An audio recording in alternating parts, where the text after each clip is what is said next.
मेरे साथ माजी खासदार चंद्रकांत जी खैरे जुड़ चुके हैं। मैं इनसे बात करने की कोशिश करूंगा। मेरे पास रिकॉर्ड है, मैंने क्या क्या बोला। उस समय हमने ये नहीं था, फेसबुक और ये सोशल मीडिया नहीं था।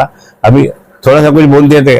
बोलने में क्या, उनको 1 मिनट मिलता था, उनके पार्टी को 1 मिनट मिलता, हमको तो 15-15 मिनट अपने भाषण किया।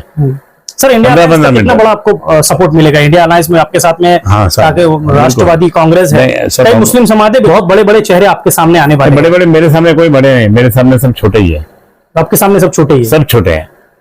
जो क्योंकि भागवत करोड़ को मैं नगर सेवक मैंने बनाया, महापौर भी मैंने बनाया। कोई है माइके लाल? कोई माइके लाल है कि मोदी के खिलाफ बात करने के लिए? कोई भी माइके लाल नहीं है। तो मैं मुस्लिम समाज को बोलूंगा कि आप जरा सोच तो जाओ, सोचो कि कौन बोलता मोदी के खिलाफ। अगर फिर भी वो इम्तियाज जलील के साथ में तुम जाना चाहेंगे तो जाओ। फिर जो इम्तियाज जलील जो कुछ किया नहीं तो आपका और नुकसान करने वाले हो, जाओ। वो इम्तियाज जलील के साथ में रह के सब बाकी के जो जुड़े हुए मुस्लिम उनको भयका रहे। तो आप नॉन वेज मेरे पास नहीं मिलता, आपको वेज खाना पड़ेगा। मेरे पास हज को जाने वाले कितने लोग आए, मैंने हज को कितने लोगों को भेजा, क्योंकि इन्होंने भेजा। दंगे होने दिया नहीं मैंने, शांतता सब खामोश हो गया, सब खामोश हो गया। तुमको दंगे फसाद चाहिए तो इम्तियाज जलील को वोट दो। अगर दंगे फसाद नहीं चाहिए, तुम्हारी रोजी रोटी अच्छी चलना चाहिए, तुम्हारे बच्चों का काम मिलना चाहिए, रोजगार मिलना चाहिए, तो तुम हमको वोट दो। ठीक है। सीनियर लीडर जो है? कोई सीनियर नहीं, सबसे सीनियर नहीं, आप सबसे ज्यादा सीनियर है आप। जितना मैं बचपन से सब जगह सब मोहल्ले में घुमा, उतने कोई भी घूमे नहीं। ना डॉक्टर कराड़ घुमा, ना वो दूसरा ही डॉक्टर आया वो नहीं घुमा, और इम्तियाज जलील भी घुमा नहीं। हाँ, आप लोग देख रहे हैं औरंगाबाद अपडेट्स। मैं हूं अल्ताफ हुसैन। जैसे हमने देखा कि हर पार्टियां अपने उम्मीदवार मैदान में उतार रही है। अब कहीं ना कहीं औरंगाबाद को लेकर कश्मकश थी कि भाई शिवसेना पार्टी की तरफ से कौन मैदान में उतरेगा। लेकिन वापस, जैसे कि फोटो मेरे बैक साइड आप लोग देख रहे हैं, आदरणीय ठाकरे साहब की जो फोटो है, फिर एक बार इनके ऊपर आशीर्वाद रहा। चंद्रकांत जी खैरे पर भरोसा किया गया। इस बार फिर इनको शिवसेना की तरफ से टिकट दिया गया है। अब किस तरह की रणनीति होगी, किस तरह से जो है सियासत का मैदान होगा, क्योंकि इनके साथ जो खिलाफ जो लोग हैं वो इनको मुबारकबाद भी दे रहे हैं, और कहीं ना कहीं एक आरोप प्रत्यारोप का दौर शुरू हो चुका है। और हमारे जो सब्सक्राइबर थे, इनकी मांग के ऊपर आज हमारे साथ इंतजार की घड़ियां खत्म हुई। मेरे साथ माजी खासदार चंद्रकांत जी खैरे जुड़ चुके हैं। मैं इनसे बात करने की कोशिश करूंगा। सर, वेलकम आपका औरंगाबाद अपडेट्स के अंदर। सबसे बड़ी बात तो सर मुबारकबाद हमारी तरफ से भी कि आपको शिवसेना फिर एक बार टिकट दिया है। लेकिन आपके जो विरोधी है, मैं समझ गए, आप समझ गए होंगे मैं किसकी बात करना चाह रहा हूं। इम्तियाज जलील जी कल आप पर आरोप लगाते हुए कह रहे थे कि आप इस बार इस तरीके के वोट ना मांगे कि हिरवा या उसके अलावा खान या बान, इस तरीके के वोट ना मांगे। वो तो क्यों मांगेंगे जब हमारे पास मुस्लिम समुदाय हमारे साथ में जुड़ा है। वो उनको ठीक लग रहा नहीं है, और उनको लग रहा है कि ये सारे मुस्लिम समाज इनको शिवसेना की तरफ जा रहे हैं, तो मेरा क्या, वो कारण से वो टीका टिप्पणी शुरू की। अच्छा डॉक्टर, उसके अलावा अभी थोड़ी देर पहले डॉक्टर जीवन राजपूत जो बीजेपी से टिकट मांग रहे हैं, वो भी आपको मुबारकबाद देते हुए कह रहे हैं कि भाई मुबारक हो, आपको टिकट मिला। लेकिन वो चाह रहे हैं कि नया चेहरा मांग रही है। नहीं, लोकसभा में 80-80, 90-90 साल के भी लोग रहते हैं, उनको एक्सपीरियंस होता है। आज आपको पता है कि खुद मोदी जी भी बड़े उम्र के साथ में है, और उनका तो तीसरा टर्म है अभी आने वाला। अगर होगा तो तीसरा, 2 तो हो गए, लेकिन बाकी और भी अन्य जगह तो मैंने देखा है कई लोग, अडवाणी जी है, भूपेश गुप्ता जी थे, बाकी ऐसे कई लोग सीनियर लोग भी 80-80, 90-90 साल तक पार्लियामेंट में रहे। उनका एक्सपीरियंस, ये पूरा देश का घटना चलाने की है, ये देश चलाना है, तो एक्सपीरियंस लोग रहते हैं। कल के अपने छोटे छाटे आने वाले को रहते नहीं, ये बोल रहे भी है, तो उनको क्या मालूम है। अरे ये राज्यसभा का खासदार और इसका खासदार, लोकसभा का खासदार, इन्होंने क्या किया मुझे बताइए। इन्होंने कुछ किया क्या? कुछ नहीं काम किया इन्होंने। तो उनको मालूम भी नहीं लोकसभा क्या है। लोकसभा समझने के 5-5 साल लगते हैं, तो उनको मालूम नहीं। मेरे जैसा तो जो भी कुछ काम फटक से करता हूं। उन्होंने आप पर यह भी आरोप लगाया है कि लोकसभा में आपने एक मर्तबा भी शहर के लिए या जिले के लिए आवाज नहीं उठाई। जो 5 सालों में मैंने जो आवाजें उठाई है वो फेसबुक पे लाइव आकर मैं बताने की कोशिश। मेरे पास रिकॉर्ड है, मैंने क्या क्या बोला। उस समय हमने ये नहीं था, फेसबुक और ये सोशल मीडिया नहीं था। अभी थोड़ा सा कुछ बोल दिए थे। बोलने में क्या, उनको 1 मिनट मिलता था, उनके पार्टी को 1 मिनट मिलता, हमको तो 15-15 मिनट अपने भाषण किया। सर, इंडिया अलायंस का कितना बड़ा आपको सपोर्ट मिलेगा? इंडिया अलायंस में आपके साथ में राष्ट्रवादी कांग्रेस है, कई मुस्लिम समाज जुड़ रहे हैं आपके साथ, है ना।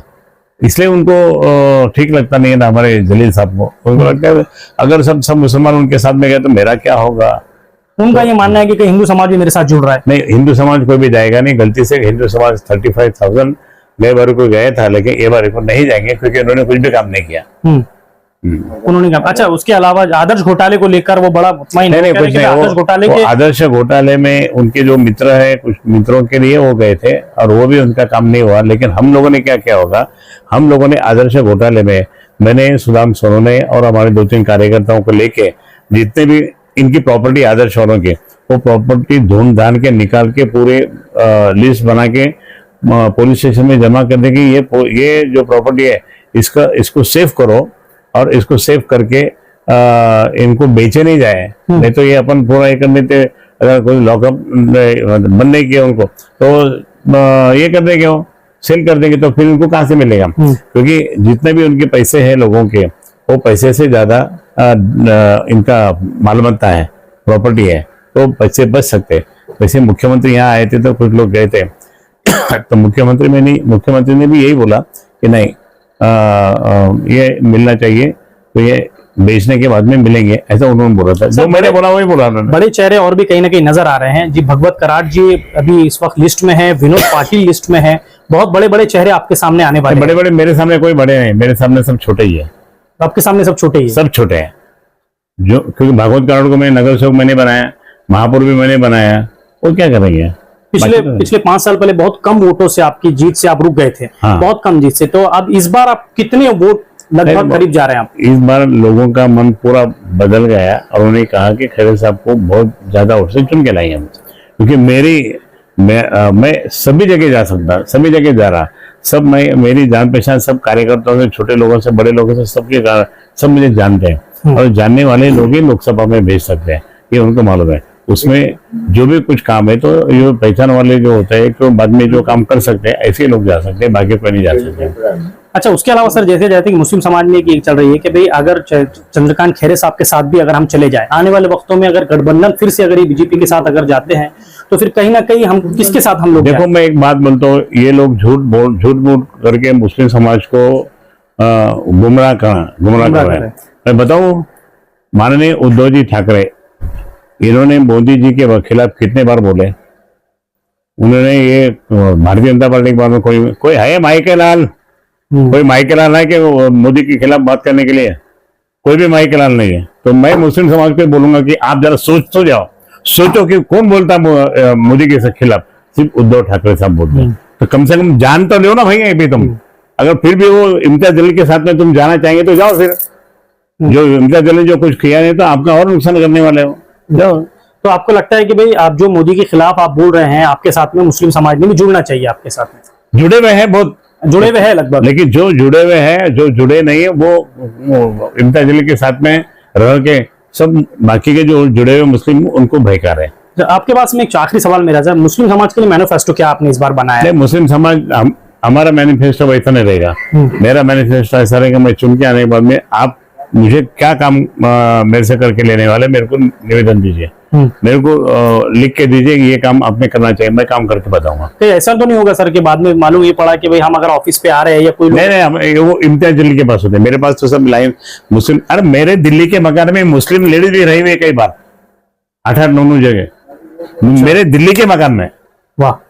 लेकिन मैंने क्या किया, मैंने बोला कि मोटी भाभी वगैरह पूछो उनको, तुम बोला कि मेरे वहां सिर्फ वेज रहेगा, नॉन वेज मेरे पास नहीं मिलता, आपको वेज खाना पड़ेगा। बोले साहब हम नॉन वेज खा के कटा लिए, हम लोग आपके पास आए थे। मेरे पास कितने मुस्लिम रहे, मेरे पास हज को जाने वाले कितने लोग आए, मैंने हज को कितने लोगों को भेजा, क्योंकि इन्होंने भेजा।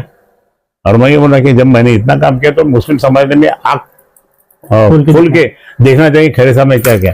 अरे मैं 1990 में पहला हिंदू एमएलए बनाया था और 28 साल तक इस समाजनगर में दंगे फसाद भी नहीं हुए, दंगे होने दिया नहीं मैंने, शांतता प्रिय, सब खामोश हो गया, सब खामोश हो गया। और इतना खामोश होने के बाद में मैं आपको बताऊंगा कि सब लोग खुश हो गए, सब ये हो गए। और अभी ये इम्तियाज जलील की पार्टी आने के बाद में 28 साल के बाद राजा में दंगे फसाद हुई, आदमी जल के मर गया, ये सब हो रहे हैं। तो लोगों को क्यों नहीं सोच रहा कि भाई तुमको दंगे फसाद चाहिए तो इम्तियाज जलील को जो वोट दो। अगर दंगे फसाद नहीं चाहिए, तुम्हारी रोजी रोटी अच्छी चलना चाहिए, तुम्हारे बच्चों का काम मिलना चाहिए, रोजगार मिलना चाहिए, तो तुम हमको वोट दो। अच्छा सर, एक आखिरी सवाल ऐसा बनता है, जैसे कि सुर्खियां ये चल रही है कि आपकी पार्टी के सीनियर लीडर जो है, नहीं कोई सीनियर नहीं, सबसे सीनियर नहीं, आप सबसे ज्यादा सीनियर है, आप हाँ। गुरु शिष्य की बात जब चलती है तो हाँ। ये देखा जा रहा है कि वहां पर नाराजगी नजर आ रही है। कोई नहीं, हमारे पास मतलब टिकट मिलने तक स्पर्धा रहती है। एक बार टिकट मिलने के बाद में हमारे पार्टी का जो वसूल होता है वो उससे चलता है, नहीं जो नियम है, जो शिस्त है, वो शिस्त। कल ही उन्होंने पत्रकार परिषद में कहा कि मैं पार्टी का काम करूंगा। ये चलेगा, पार्टी का ही काम करने का, और किसका करने का? आपका पक्ष आप ले, तो पार्टी का काम ना। ठीक, चलिए ये थे। अच्छा शहर सर, एक आखिरी सवाल, शहर के अंदर जो डेवलपमेंट प्लान का जो मामला चल रहा है, लोगों में एक बहुत डर का माहौल है, बाजीपुरा, किराड़पुरा, दीगर एरिया में देख रहा है। मैं एक बात बताऊंगा आपको, ये मुझे मालूम है सब पूरा, मैं आज कुछ नहीं कर सकता क्योंकि आज आचार संहिता भंग हो जाएगी। ये पूरा काम मैं करके बताऊंगा, पूरा जैसे लोगों मैं किया था ना उस समय, हम लोगों ने करके महापौर के पास हमें निवेदन दिए थे, जैसा पूरा ये करके, और रोका था वो, उसको तो रोका था। और अभी भी मैं ये कहूंगा कि किसी का नुकसान मैं नहीं होने दूंगा।